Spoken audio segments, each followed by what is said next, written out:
नमो बुद्धाय।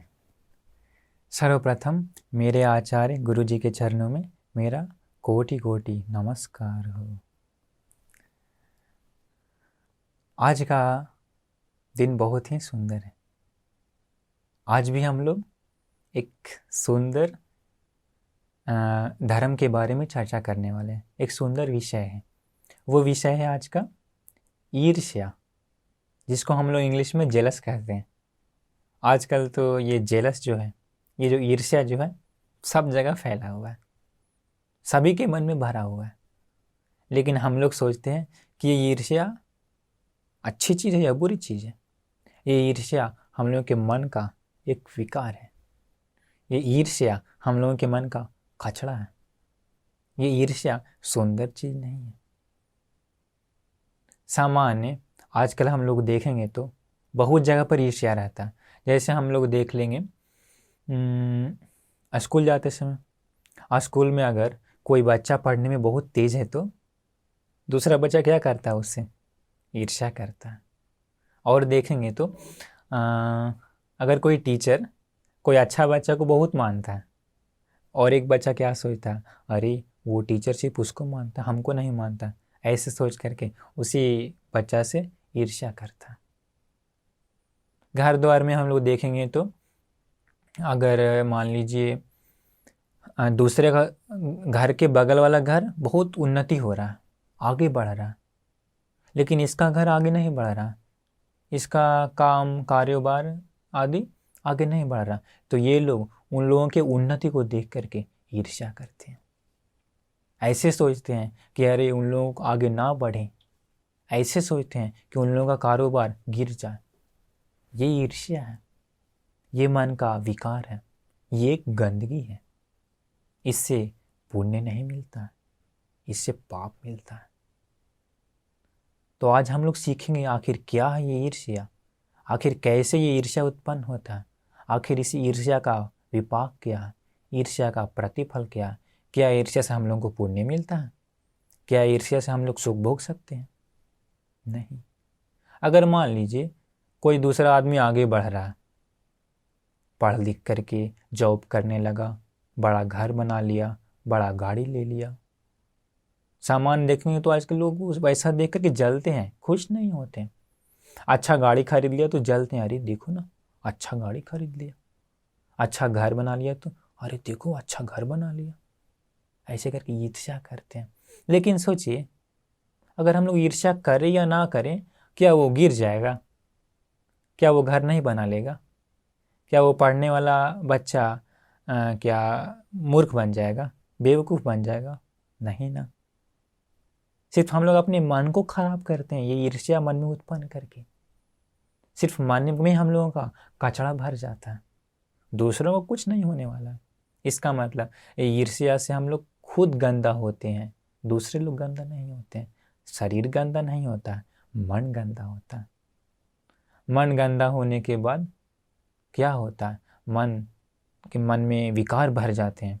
मन में विकार भर जाने के बाद क्या होता है, हम लोगों का सुख चैन मिटता है, शांति मिट जाता है। ये ईर्ष्या इतना ही खतरनाक है। ये ईर्ष्या हम लोगों के जीवन के लिए अच्छा नहीं है। इसलिए हम लोग ईर्ष्या को अपने मन में नहीं आने देना चाहिए। अगर ईर्ष्या आ गया तो उसको मिटाना चाहिए। कैसे मिटाएंगे जानते हैं? ईर्ष्या को मिटाने का सुंदर मार्ग भगवान बुद्ध जी बताएं, वो है मुदिता।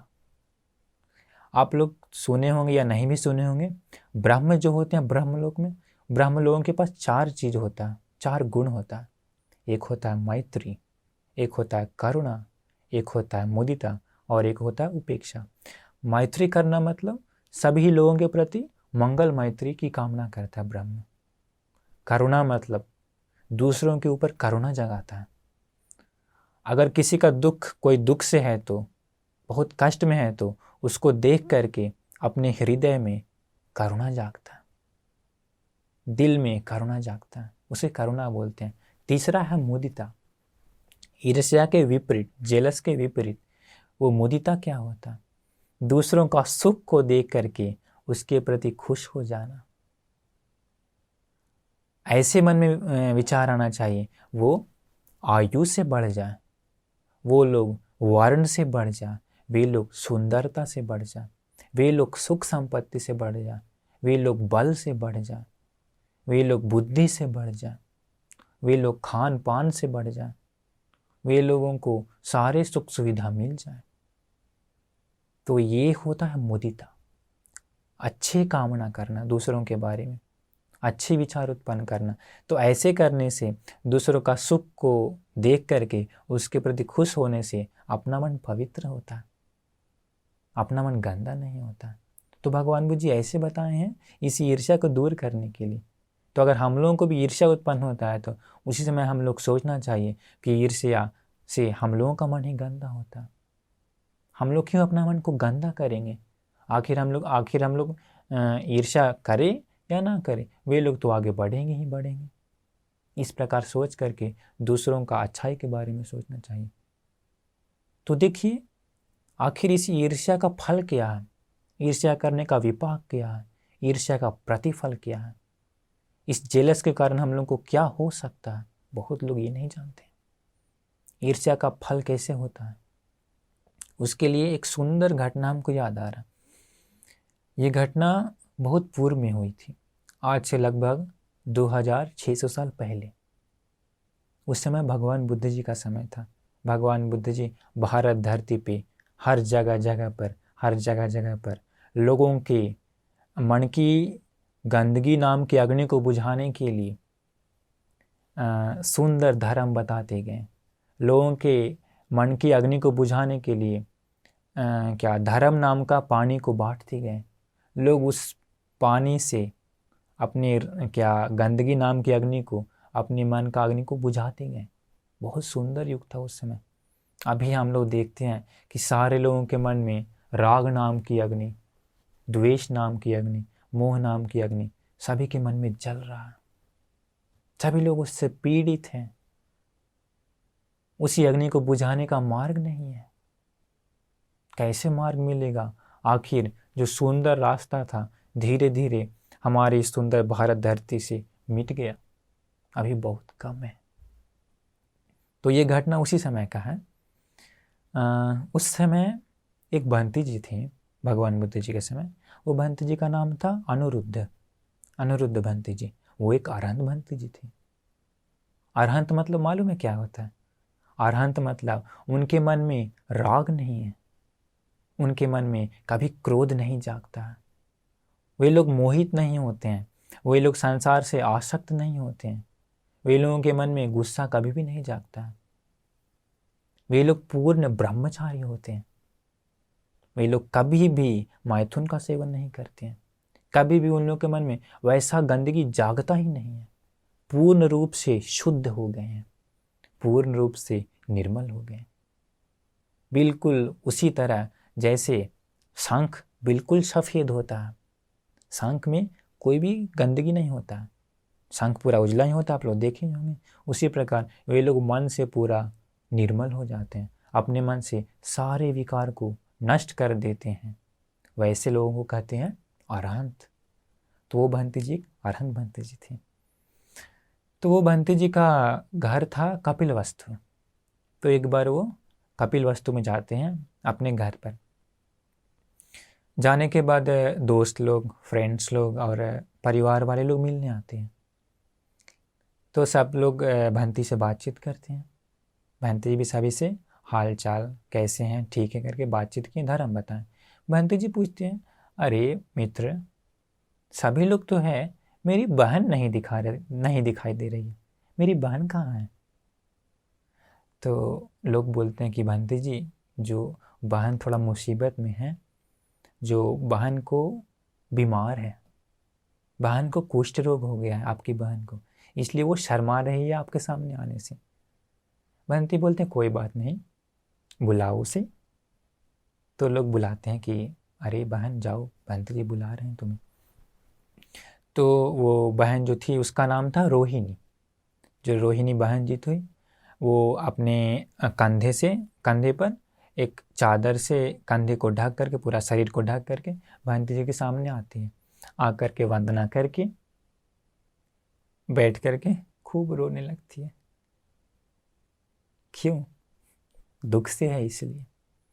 रोते रोते बोलती है, बहंती जी हमको बहुत कष्ट है, हमको बहुत तकलीफ़ है, ये जो कुष्ठ रोग के कारण मेरा पूरा शरीर में हो गया, जो खुजली है, ये जो कुष्ठ है, उसके कारण मुझे बहुत ही तकलीफ़ है।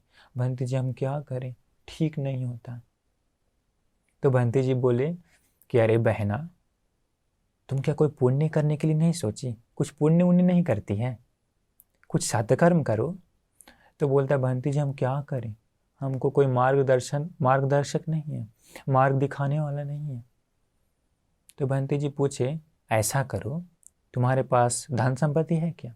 वो बोलती है, जी बहंती जी मेरे पास पैसा है, इसके बाद मेरा अलंकार जो आभूषण कहते हैं, आभूषण मेरे पास है, सोना का चांदी का बहुत सारा है, तो वो सबको बेच करके हम पैसा ला सकते हैं। तो बहंती जी बोले ऐसा तो ठीक है, वो सारा बेच करके उन पैसों से एक विहार बनाओ, एक छोटा सा विहार बनाओ 2 तल्ले का। वो विहार बना करके वो आश्रम महासंघ मतलब भगवान बुद्ध जी सहित भिक्षु संघ को पूजा करो, दान दे दो। तो बोलती है ठीक है बहंती जी हम ऐसा करते हैं। इसके बाद वो जो रोहिणी थी वो अपना सारा गहना आभूषण बेच करके उन पैसों से एक सुंदर 2 तल्ले का छोटा सा विहार बनवाई। विहार मतलब कुटिया जैसा हम लोग मान लेंगे, 2-4 कुटिया है, 2 तल्ले की कुटिया बना करके इसके बाद वो हमेशा क्या करती है, उसी विहार में जो हमेशा नीचे जो कचरा रहता है रोज़ वो झाड़ू लगाती थी। ऐसे झाड़ू लगाते लगाते मालूम है क्या हुआ, एक आश्चर्य हुआ। वो झाड़ू लगाने से उसका शरीर का जो रोग था, जहाँ था वो कुष्ठ रोग खुजली, धीरे धीरे कम हो गया। क्यों मालूम है? वो विहार संघ के लिए था, भिक्षु संघ के लिए। तो जैसे उस विहार का कुटी का कचरा हटाने से वो उसी पुण्य से क्या हुआ, धीरे धीरे जो शरीर का जो रोग था धीरे धीरे कम गया, समाप्त नहीं हुआ। इसके बाद पूरा विहार तैयार होने के बाद बन करके भगवान बुद्ध जी को भी निमंत्रण देती है दान देने के लिए। तो भगवान बुद्ध जी आए, भिक्षु संघ भी आए, वो भोजन दान देती है, मतलब भोजन दान दिलवाई। भोजन दान देने के बाद सुंदर से सारा पुण्य कर्म हो गया। भगवान पूछते हैं कि अरे अनिरुद्ध, आज ये किसका दान है, बड़ा ही सुंदर दान है। तो अनिरुद्ध बंती बोलते हैं, भगवान ये मेरी बहना रोहिणी का दान है। तो भगवान बोले कि अरे वो दिखाई नहीं दे रही है, वो कहाँ है, बुलाओ उसे। तो बंती जी बोले कि भगवान वो आने से शर्मा रही है, उसके शरीर में कुष्ठ रोग हो गया है इसलिए। तो भगवान बोले कोई बात नहीं, बुलाओ बुलाओ। तो संदेश भिजाए। तो वो बहन जो थी रोहिणी अपने शरीर पर चादर ओढ़ करके शर्माते शर्माते आ गए। भगवान बुद्ध जी के पास आकर के बैठ के भगवान को वंदना की। इसके बाद भगवान पूछते हैं कि अरे रोहिणी, क्या तुझे मालूम है इस कुष्ठ रोग का कारण, आखिर ये कुष्ठ रोग कैसे उत्पन्न हो गया? वो रोहिणी बोलती है, भगवान खाने पीने में तो कोई दिक्कत नहीं हुआ, खाने पीने के द्वारा कोई पॉइसन या कोई जहर ऐसा भी शरीर में नहीं गया, कुछ दूसरा कोई विशेष कारण भी नहीं है। अचानक से एक दिन शरीर खुजलाना शुरू हो गया, इसके बाद पूरा शरीर में वो रोग बढ़ गया, ऐसा कोई विशेष कारण तो नहीं है। तो भगवान बोले कारण है, एक विशेष कारण है, वो इस जन्म से संबंधित नहीं है, वो पूर्व जन्म से संबंधित है, बहुत पूर्व जन्म से। तो रोहिणी पूछती है, भगवान आखिर वो कारण क्या है, आखिर मेरे शरीर में कुष्ठ क्यों हो गया, क्या है बताइए भगवान कृपा करके। तो भगवान बोलते हैं, ध्यान से सुनो मैं बताता हूँ। बहुत पूर्व में, बहुत पहले के समय, तुम उस समय एक राजा की पत्नी थी, रानी थी। तो राजा जो था, वो राजा एक नर्तकी से बहुत प्रसन्न हो गया उसी समय, मतलब जो नाचने वाला होता है नर्तकी, तो वो नर्तकी सुंदर थी, तो वो नाच करके राजा को मोहित कर ली। तो राजा बहुत प्रसन्न हो गया उस नर्तकी से। तो जब तुम थी, जो रानी थी, तो रानी समय तुम्हारे मन में ईर्ष्या जागा कि अरे मेरा पति, मेरा राजा किसी दूसरे पर मोहित हो गया, ये मेरे लिए ठीक नहीं है। सामान्य जानते ही हैं कि स्त्रियों को थोड़ा जल्दी ईर्ष्या जागता है, वो स्वाभाविक है। तो उस रानी के मन में भी ईर्ष्या जागा। क्यों जागा? कि अरे कहीं मेरा पति, मेरा राजा मुझे फिर मुझसे जो मुझ पर जो प्यार है, मुझ पर प्यार कम जाएगा, मेरा सेवा कम जाएगा, फिर उस नर्तकी को कहीं रानी ना बना दे। ऐसे ऐसे वो कई विचार सोचने लगी। कौन? रानी, ईर्ष्या के कारण। देखिए ईर्ष्या कितना खराब है, मन का गंदगी है ना। तो उसी रानी के मन में ईर्ष्या जागा कि अरे कहीं ये नर्तकी मेरे राजा को पकड़ न ले, पूर्ण रूप से अपने वश में करके कहीं मुझे रानी से दासी न बना दे, कहीं वो खुद रानी न बन जाए। ऐसे अनेक विचार से, अनेक प्रकार से वो अपने मन में सोचने लगी। तो ईर्ष्या और क्या हुआ? घटेगा नहीं, और बढ़ गया। ईर्ष्या बढ़ जाने के बाद वो सोची नहीं, हम सिखा देंगे उसको, हम समझाएंगे उसको, वो नर्तकी का औकात को हम बता देंगे कि वो आखिर कौन है। एक दिन वो क्या करती है मालूम है? एक दिन वो शरीर खुजलाने वाला दवा लाती है। आजकल भी है दवा, जंगलों में भी पाया जाता है। तो उस समय वो जंगल से मंगवाती है, एक प्रकार का पत्ता और कुछ फल जैसा रहता है। आप लोग देखोगे इमली का, तो इमली जैसा ही एक रहता है, एक छोटा सा फल जैसा। वो छूने से बहुत नोचता है, शरीर बहुत खुजलाता है। वो क्या करते हैं, उसी प्रकार का दवा मंगवा करके उसको कूट करके एक दिन चुपके से उसके शरीर में डाल देती है, उस नर्तकी के शरीर में। तो देखिए उस समय तो बहुत खुशी से ये काम की ये रानी, लेकिन आखिर वो क्या है? एक पाप है। दूसरों को कष्ट पहुंचाना एक पाप है।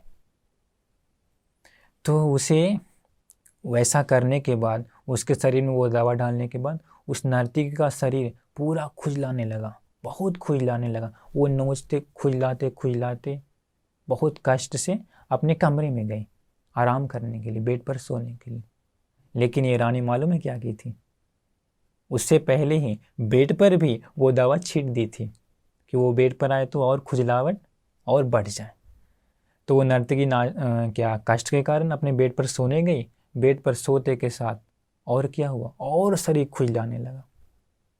ये रानी छुप करके देख करके खुश हो गई। हाँ अभी अच्छा है, अभी अच्छा है, बड़ा आई रानी बनने, बड़ा आई मेरे पति को मोहित करने, अभी ठीक है करके छुप करके देख करके खुश हो गई। लेकिन देखिए ये पाप कर्म है, दूसरों को दुख पहुंचाना। कभी भी ऐसे कर्म से सुख नहीं पा सकते हैं, कभी सुख नहीं पा सकते हैं। भगवान बुद्ध जी इसलिए कहते हैं क्या, मनसा चे पदुत्थेन भासति वा करोति वा। पापी मन से, गंदे विचार को मूल करके, पापी विचार से, अपने वाणी से, अपने शरीर से अगर कोई कर्म करते हैं तो, गलत कर्म करते हैं तो, पाप कर्म करते हैं तो, ततो नंग दुख मनवीति चाक्कं व वहतो पदम। उसी पाप का फल, उसी शरीर से और वाणी से किया हुआ पाप का फल वैसे ही पीछे आ जाता है जैसे रथ के पीछे, आप लोग बैलगाड़ी देखे होंगे, उसी रथ के पीछे चक्का हमेशा पीछे पीछे आता है ना, गाय के पीछे। गाय या बैल, जो बैलगाड़ी जहाँ भी जाता है वो चक्का पीछे पीछे आता है, पीछा नहीं छोड़ता। उसी प्रकार भगवान बुद्ध जी बताएं, पापी मन से किया हुआ पाप शरीर वाणी से हर एक जन्मों जन्म में बहुत समय अपने पीछे आता है, सुख नहीं देता है, दुख देता है।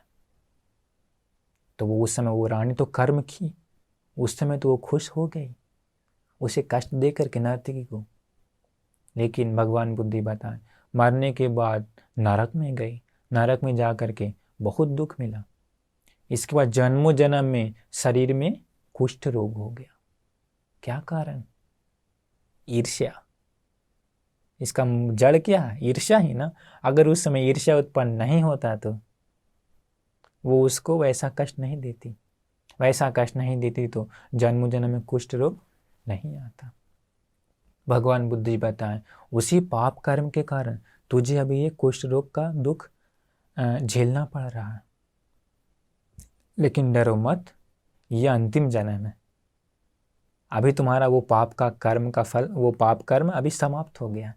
अभी ये दान दी हो, विहार पूजा की हो, भोजन दान दी हो, अभी वो तुम्हारा पाप का कर्म समाप्त हो गया।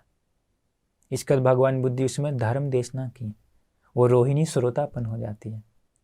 श्रोतापन होने के बाद उसी समय उसका सारा कुष्ठ रोग संपूर्ण रूप से समाप्त हो जाता है। तो देखिए ये ईर्ष्या के कारण कितना कष्ट पहुंचा, किसको? खुद को, दूसरों को नहीं।